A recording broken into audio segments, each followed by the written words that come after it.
Sanga. I swing over the top of it. Clay Holmes. Homer. Uncle Steve.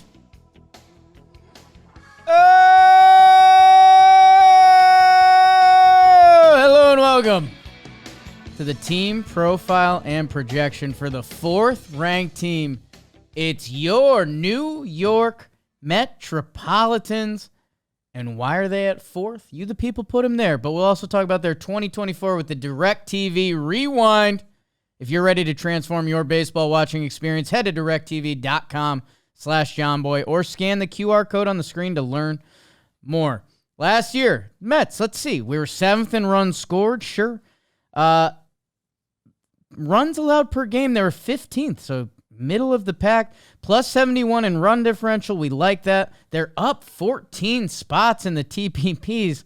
I have a couple ideas why. Part of it's their NLCS run. They lost in 6 games to the Dodgers. 89 wins in the regular season. Good at home, good on the road. First in one-run games. You know, Daddy locks into that a little too much. I also like when a team brings in some guys in the offseason, and I know at least one signing, Trev. They brought in some guys. Yes, Juan Soto left the Bronx and went over to the Mets. 15 years, 765. It's going to end up being over $800 million because after 2029, they could avoid an opt-out if they add $4 million for the next 10 years. So we're talking $805 million contract for Juan Soto. And why not? He's one of the best hitters to ever do it. On base percentage, career in the 4s. My goodness. So obviously, the most talked about free agent of the offseason goes to the Mets. Good job, Stevie Cohen. They also brought in Clay Holmes. You know him from the Yankees as a reliever. He'll be starting opening day for them. So that's going to be something to watch all year. I think his stuff always kind of played better as a starter, but he had success as a reliever. We'll see how it goes. They also brought in Frankie Montas, 2 years, $34 million deal. He's been bit by the injury bug early on, but he'll be back at some point in April, I believe. AJ Minter comes over from Atlanta.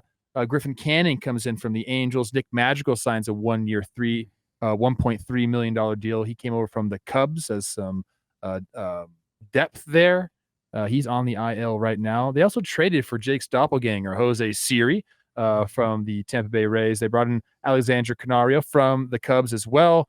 They got Austin Warren off of waivers, Kevin Herget off of waivers, brought in some guys on minor league deals as well.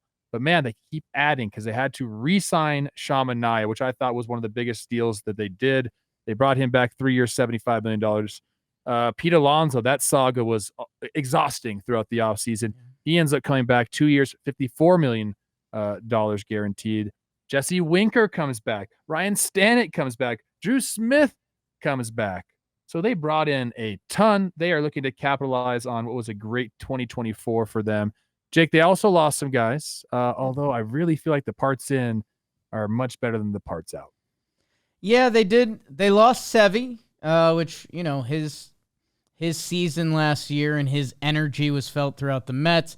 Quintana, who was so good down the stretch for them. Harrison Bader, now in Minnesota, one of your guys. Phil Maton's gone. Oh my God, Jose Iglesias, the magic that was currently in San Diego. Adam Ottavino is gone. Lucchesi, DJ Stewart, young Alex Young, JD Martinez is unsigned as we record this, and so is Brooks Riley. Trev, the lineup, which when you add a one dotter at the top of it, usually feels a lot better. How does it look to you? I got to get there real quick. What just happened? Had it up. Okay. Yes, the lineup, Jake. You know I'm looking, and I am a liking. Although we have had some injuries early on that have shaken things up. Francisco Lindor, don't think he gets enough credit for the kind of player that he is. He'll be at the top of the lineup, followed by Juan Soto. Behind him, Pete Alonso, Brandon Nimmo, breakout 2024 star Mark Vientos holding down the hot corner. And then we're going to have some Jesse Winker at DH, Jose Siri in center field. The second base situation is interesting. McNeil, oblique strain, should be mid to late April. If he comes back, I believe he is the starting second baseman. But for now, I think it's a competition between Brett Beatty and Luis Angel Acuna, who I really, really like. So I think you could see both of them kind of figuring out that spot. And with Francisco Alvarez out, he had a hamate bone surgery. He's expected back in early May. We'll see how that goes. But Luis Torrens will be the catcher. On the bench, I mentioned one of Beatty or Acuna, Starling Marte, Tyrone Taylor will be there. They have options, which I like. And so when you have a lineup like that, you know, they're going to have to carry this team. This lineup is going to have to be what makes the Mets go. Because the pitching staff, I think, to me, is where I have some question marks. And who do they got in that rotation, the bullpen? Well, your opening day starter, and I don't think this news has really gotten to Yankees internet yet. Clay Holmes will be the opening day starter for the New York Mets. Kodai Senga, as they're billing him up. David Peterson, Tyler McGill, and Paul Blackburn currently in, we believe, because Sean Manaea out mid to late April with the oblique. Frankie Montas, strained lat. And let's see, Griffin Canning should be in the mix. Maybe some other young guys. In the bullpen, Edwin Diaz, shutting it down on the back end. H.J. Minter went up north. Jose Budo, I bet. Reed Garrett was great last year. Ryan Stanek, young Danny Young, Max Kranick, Griff Canning. You might see some Huascar Brazo band, some Sean Reed Foley. I've always loved Genesis Cabrera. Can Davinsky catch on somewhere? Alzolay on the IL. You know you're going to see some bodies out of that bullpen. And, Trev, I think it's interesting. The New York Mets ranked one spot ahead from the Braves. We just did them. They obviously won the offseason in a lot of ways. They brought back all the guys that the fans wanted to bring back. And then they brought in the guy from crosstown. That hadn't happened before. And it is interesting. These Mets, on paper, are an offensive team. That's kind of what you just said, and that's what I'm seeing as well. Here's the thing about this Mets team. They went into last year with question marks in their rotation. And, you know, they had big years from a guy like a Luis Severino. Shamanaya, you know, started throwing from a different arm slot and became an absolute menace. Quintana gave them some really good innings last year. I think we're starting the year off again with question marks. I think Mets fans are going to say, yeah, we did that last year, and look what happened. But, I mean, Manaea has a strained oblique. Montas has a strained lat. You know, the guy that's going to start opening day for them was a reliever last year. And we've seen that work throughout the league. Like, there's been success stories kind of littered throughout baseball. So maybe we're not so worried about that, but it's obviously still a question mark. Kodai Senga threw 5 1/3 innings last year in the regular season. Like, there's, you know, what's he going to look like this year? I have faith in him. I think that's one of the guys like I'm least worried about. But then after that, like, you know, what is like kind of like the back end of this rotation going to look like? You know, that's where I am at. Now, again, like, the offense is going to have to carry this team, and they can figure out ways to get the job done with the guys they have. But I think it's fair to say right now, if you're looking at this roster, this is where the question marks lie. And I guess the one thing I will say is, let's just say that this is middle of the pack rotation or maybe slightly below it. I truly believe in this front office and ownership to go out and be aggressive at the deadline. True. So, like, am I really worried about this Mets team? Like, not really, but we're looking at the roster now, trying to find, you know, what's great, where the holes are. And I truly do think this rotation has legitimate question marks. Yeah, I think it's fair to say that this is kind of the test year, right? Stearns comes over from Milwaukee, gets tabbed in. We know Milwaukee, we give them credit every year. It doesn't really matter the names on the back of the jersey. We know the bullpen's going to be there, and we know the pitching in general is going to be there. That you'd think, in theory, he brought that to the New York Mets, and they go on a run last year that they make it to the NLCS against the Dodgers. They win a couple games, and it's this year's the test year because we were thinking, hey, is Corbin Burns, is Stearns going to tap on his shoulder? He knows that guy pretty well. Turns out Corbin Burns wanted to go out west. They didn't bring in the big starting pitching. They brought in options, and I think we're going to find out. We're going to find out if the Mets are going to be a year in, year out pitching factory. And from there, like you said, if they're middle of the pack pitching-wise, they should be a really good baseball team. And I guess I don't picture them being worse than that. It's just how good is it? And I think that comes back to how good is the offense. Does Pete kick into another gear? It's funny looking at his year-end stats. 34 homers, a 123 OPS plus. There's a lot of guys that would kill for that season. And yet Pete landed with kind of a weird feeling in the air. That Devin Williams homer helped. And then it's Juan Soto in the lineup. That's as stable as an offensive piece as you can potentially add. The on-base percentage never stops. The pop is usually there. There's so many massive series and games that he dictates. Lindor, as I've said with everyone who had a massive season, can he repeat that? Mark Vientos is a huge wild card for me. Are we looking at him as the future of the third base position and he's going to have a 900 OPS? Is he going to feel different than last year? I don't know. Sometimes the sophomore year for a baseball player does. I think this offense takes them as far as they take them because they're going to get some amount of pitching. Agreed. Like right now, when I look at the lineup that we have in front of us, because there have been some injuries, like Francisco Alvarez being in that lineup, I think, lengthens it a ton.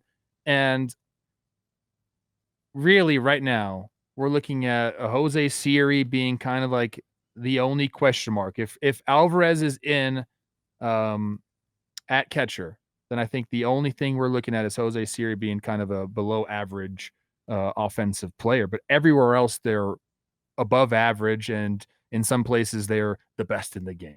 So yeah, like the lineup is going to be good. Again, I am an Acuna fan, and I think he needs to be the second baseman of the New York Mets. I don't know. Tell me if I'm wrong, people, but he just kind of does everything right. And I just think about him and Lindor up the middle. It screams athleticism, and I don't know, man. I looking at this roster, obviously this is the strength.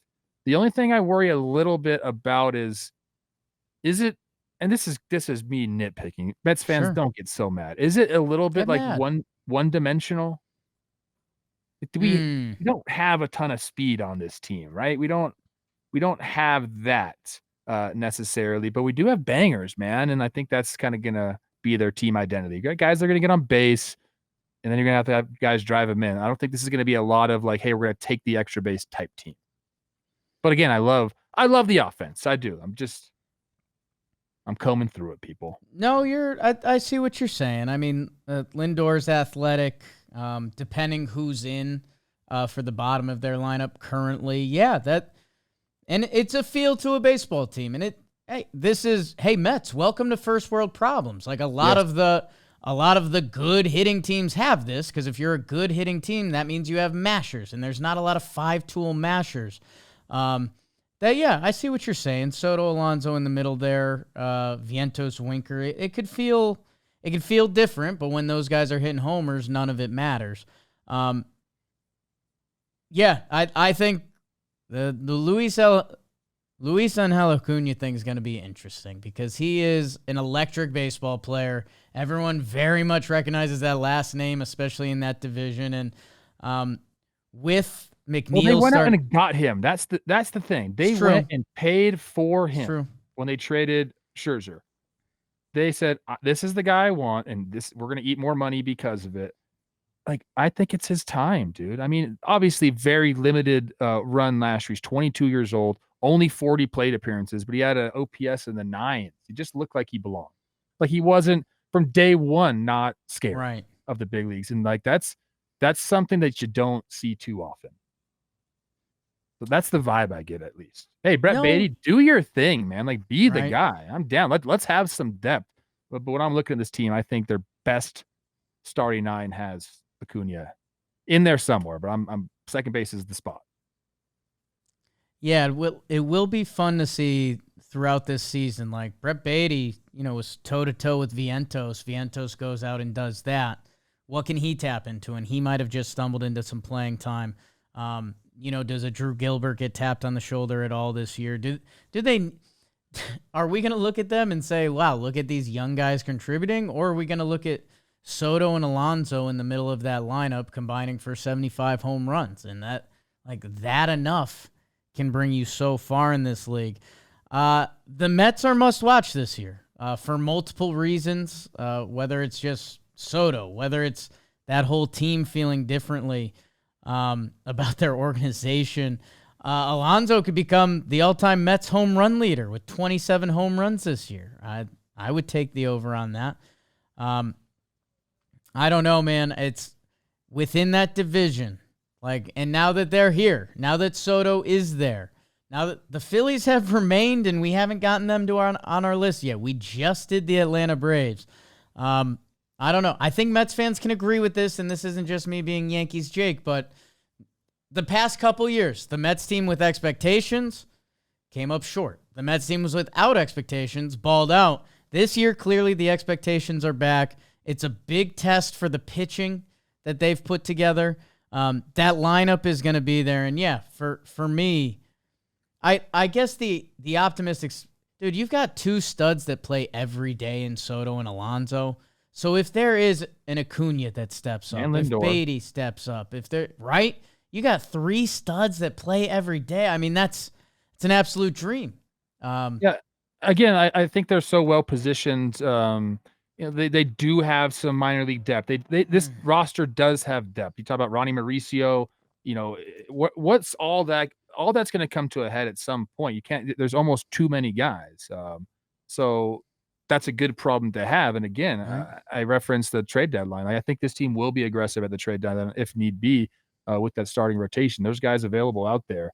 Wouldn't surprise me if Dylan Cease ended up on this freaking team. I wanted to be a Padre. I like the Padres. Relax a little bit. But someone of that ilk coming to this rotation. I think they'll be able to, if need be. Yeah, this roster is good, man. I like it a ton. We didn't even really talk about the bullpen yet, which I think has a chance to be really, really good. I mean, there's a reason why our fans ranked them this high. I think there's the momentum factor in it, but overall, if you're looking at the roster, looking at this lineup, this is one of the better lineups that we've seen during the TPPs. Man, those three guys playing every day, and I knock on wood and all that stuff, but they've done it for years. Pete played $162 last year. Lindor, even with that getting banged up at the end of the year, was still finding a way out there. Soto, he plays.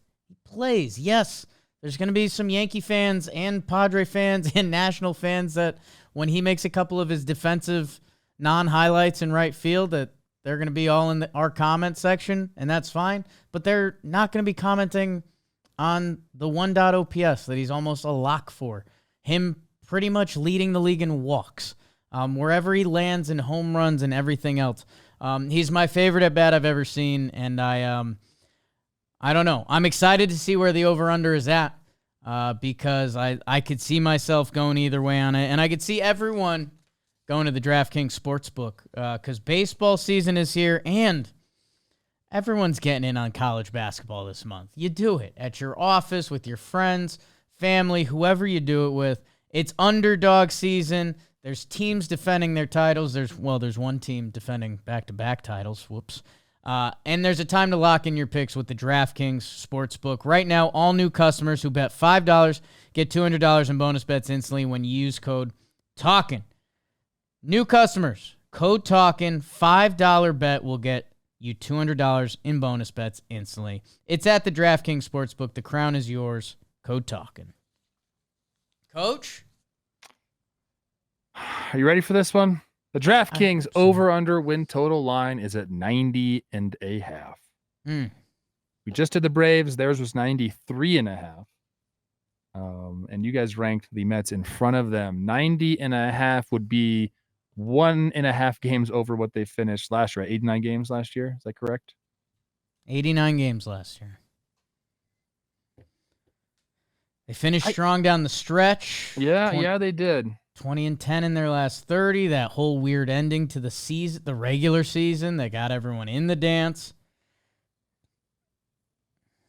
Okay. Another good line. DraftKings knows what they're doing. Those computers. I think I got mine. I've got mine. In 3, 2, 1. Under. Over. Wow. You go, Trev. Yeah, I've talked a lot about this lineup, and I've talked a lot about the ability to go out and get guys if need be. I'm maybe I'm stupid and I'm gonna get fooled again, but the starting pitching to me it's a massive question mark, man. Like I look at that first when I'm talking about teams that are gonna be difference makers. And again, maybe I'll be eating my words, and maybe we'll find lightning in a bottle with Clay Holmes, and Senga will be kind of the guy that we know he can be, and Manaya has figured it all out, and then they can fill the back end of the rotation out. We'll see what Montas brings to the table, but I believe there is question marks there, man. And again, I think the line's good. I think they could win 89 games and get into the playoffs again. I don't think that that's a crazy way to think about this team as a wild card team. I don't think they win the division.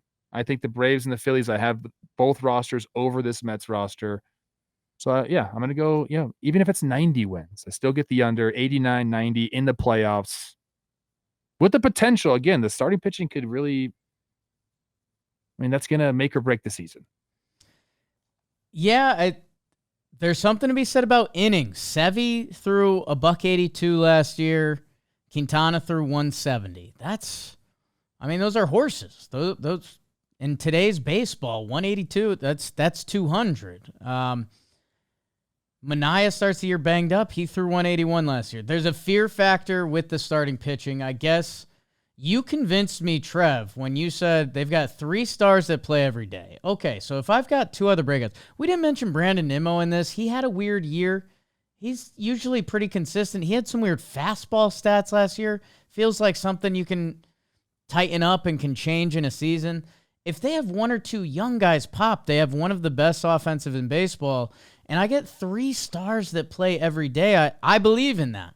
The pitching makes me nervous, but the other thing that you quelched my thirst on, I believe in Uncle Stevie, bro. Yeah, I do too. It's a difficult under for me to take. Because I can see this team, surpassing it by 4 or 5 games. If but they need an arm at right the now, deadline, looking at this roster right now, I'm going right underneath. Hey, if they need an arm at the deadline, you want Beatty, you want Mauricio. Like, remember the hype on him. And that's guys who are ready to play. There's another tier below that. That I talked me into it a little bit. You 2 unders on the NL East, boys, and I took the 2 overs. That's we're gonna feel that by year end. I'm gonna have to take the over on the Phillies, and we're gonna feel you guys out. Let us know what we got right and wrong in the comment section, and we will be back with the final 3 teams in this year's team profile and projections. Make sure you're subscribed. We love you. Thank you.